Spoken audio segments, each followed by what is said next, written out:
to the Nexus for Flashback. Today we're looking at number 6 of the Star Trek Starship collection, which obviously is USS Voyager.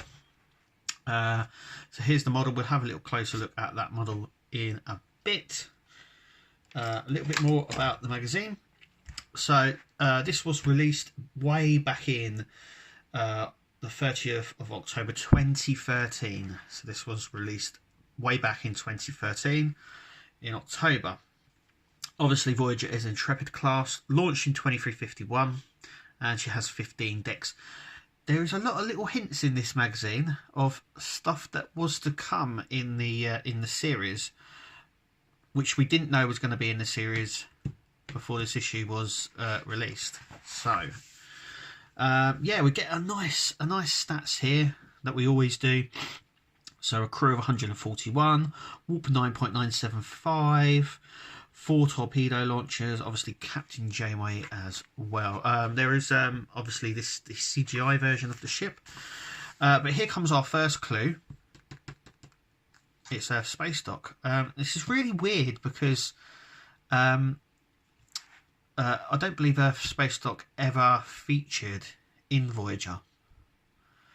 Ever. So it's just a little bit out of place maybe. Or maybe it was a little hint of what may or is to come in the collection. I don't know, but it just seems a little bit out of place there. It's also worth noting that the picture here has more lights. It almost has a line down it.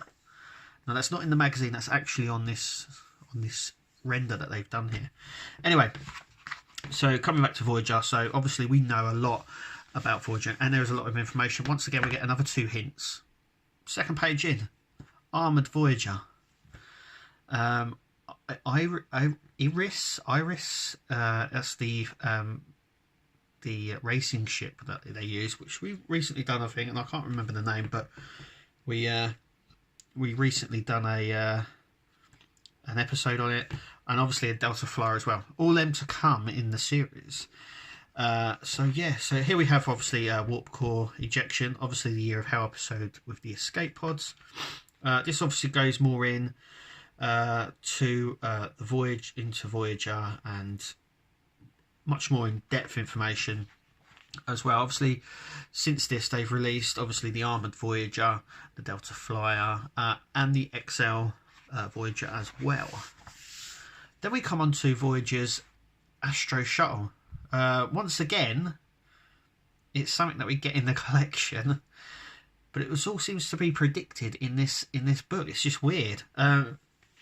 Obviously we do get this shuttle, the Voyager's AeroShuttle, or Captain's Yacht, or whatever you want to call it, in the collection. Obviously it was originally going to be used in this show, but they chose not to go with it, and that's why we've now got the Delta Flyer.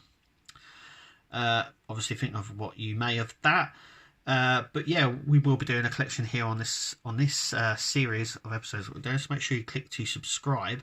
But yeah, there's the AeroShuttle. We do get the AeroShuttle in the collection, which is really nice. So that was the way it docked and stuff like that. Here we have the plan view. So we have the top, the side, and the front of Voyager. This goes into more in depth on the landing of Voyager with the landing struts. And here we have it goes a little bit more into why the warp nacelles obviously go inverted. Or slightly up. It's basically it's a way of designing so it causes less damage to the fabric of space. Obviously back in a Deep Space, not a Deep Space Nine, sorry, a Next Generation episode, we found out that travelling at warp speed causes damage to the fabric of space. Obviously Starfleet engineers went along with this, and this is why Voyager's nacelles move up, so it creates less drag in space, and basically doesn't do any damage. Once again, predicting, designing Starship Voyager. Here we have the almost Voyager, as which they plan it up here, but the original concept of Voyager. Now they've done it as a special issue, but there it is, and this is more of how they went on to the design of Voyager, how many renders and how many different techniques they went through. It's also worth noting that some of these actually look like the Prometheus, so they're almost going with the saucer section has a sort of a dagger shape, and obviously it goes a lot more in depth, so they wanted something that moves. So originally they were going to have the warp grills here move out. I'm not entirely sure why, but there's different variations. So we got one with a fin underneath and a fin on top. This one with like a sort of a nebula class design with a pod on top. Then we have one where the nacelles are swooped under Voyager, and they move all the way up, as you can see. So when it was in tactical mode, the warp nacelles would move up.